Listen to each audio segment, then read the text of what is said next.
Thriller is the best-selling album in the history of recorded music. 70 million copies sold worldwide. 8 Grammy Awards. 7 top 10 singles from a single album. A record that has never been matched. A music video so extraordinary that it is the only one ever preserved in the United States National Film Registry. What nobody tells you is how close none of it came to existing at all. The making of Thriller nearly destroyed the relationship between Michael Jackson and his producer. Nearly ended Michael's career before it reached its peak. And in the weeks before the most famous music video ever made was due to premiere, Michael Jackson locked himself in his bedroom, refused to eat, and called his lawyer in a panic demanding the footage be destroyed. This is the story of what actually happened inside the making of the greatest album ever recorded. The pressure before a single note was recorded. When Michael Jackson walked into Westlake Recording Studios in Los Angeles on April 14, 1982, he carried a weight that most 23-year-olds could not have survived. Off the Wall had been a phenomenon, the first solo album in history to produce 4 U.S. top 10 singles. But the music industry in 1982 was in freefall. Disco was dead. Record sales across the industry had collapsed. Labels were blaming home cassette recording for the decline. The entire business was in crisis. Epic Records had bet everything on Michael Jackson. They had booked every pressing plant they could find across the country in anticipation of the album. If Thriller failed, it would not just damage Michael's career. It would potentially take the label down with it. Michael felt all of it. He had told an interviewer the previous year that he wanted to make an album where every single song was a killer. Not a good album, not a great album, the greatest album ever made. At 23 years old, with the entire music industry depending on him, he sat down in the dark, literally in the dark, because engineer Bruce Swedien always recorded Michael with the studio lights off, believing that too much light distracted the human ear, and tried to deliver on that promise. What happened next was not clean. It was not easy, and it almost ended before it began. The Billie Jean War. The first major crisis happened before most of the album had even been recorded. Michael had written Billie Jean himself, dictated into a tape recorder the way he always composed, then sung from memory in the studio. The song was personal to him in a way that few things were. It was based on obsessive fan encounters his brothers had experienced on tour, women claiming relationships that never existed, children who were not theirs. Michael had lived inside that paranoia for years. He wanted it on the album. Quincy Jones did not. Jones felt the song was too weak for the album. He disliked the bass line. He wanted to cut the 29-second opening introduction entirely. The very introduction that would become one of the most recognizable sounds in music history. He wanted to rename the song Not My Lover, because he felt the name Billie Jean was too closely associated with tennis player Billie Jean King and would confuse listeners. Michael refused every suggestion. He insisted the introduction stayed. He insisted the name stayed. He insisted the song was on the album. The two men fell out for several days. Engineer Bruce Swedien later attempted to resolve the impasse the only way he knew how. He mixed the song 91 times. Not 2, not 5. 91 separate mixes of the same song, trying to find a version that satisfied both men. After mix number 91, Quincy Jones asked Swedien to go back and listen to mix number 2. They did. It blew everyone in the room away. Mix number 2 was the version released on the album. The version that went to number 1 in 9 countries. The version that, when it was performed at Motown 25 with the Moonwalk, stopped the world. After 91 attempts, the answer had been sitting there since the second try. This is one of my best friends in the world. I love Quincy Jones, and he's a wonderful producer and a wonderful person.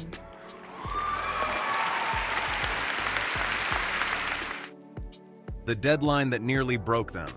The fight over Billie Jean had cost days, and they did not have days to spare. The label had already released The Girl Is Mine as the lead single, which meant the album's release date was locked. Every pressing plant in the country had been booked and scheduled. The distribution network was in place.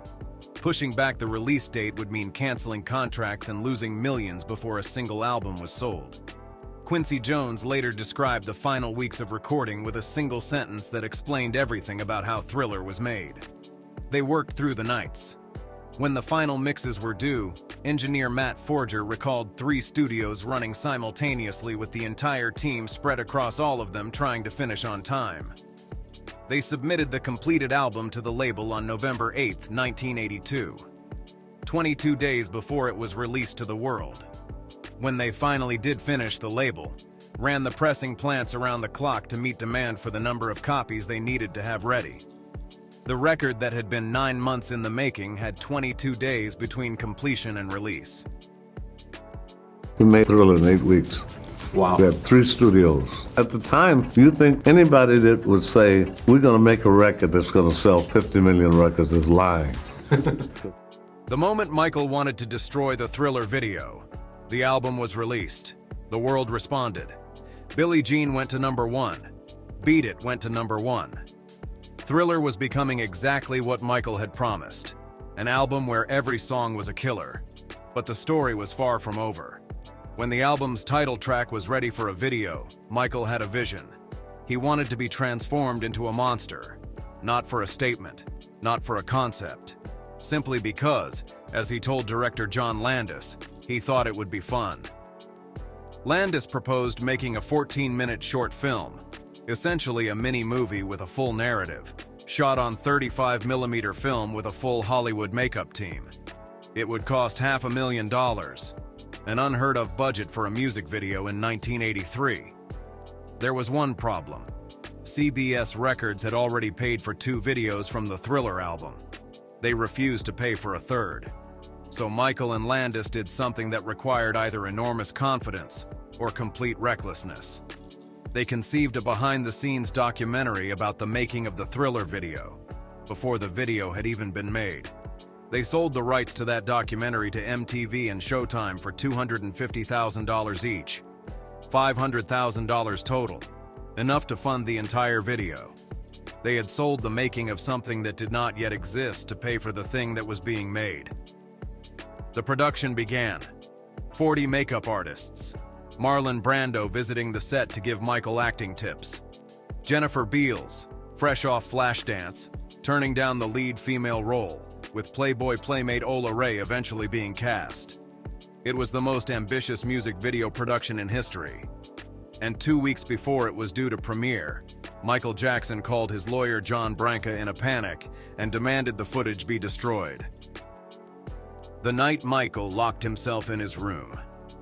Michael was a devout Jehovah's Witness. He had been raised in the faith since the age of 5. The church was not a peripheral part of his life. It was the framework through which he understood everything.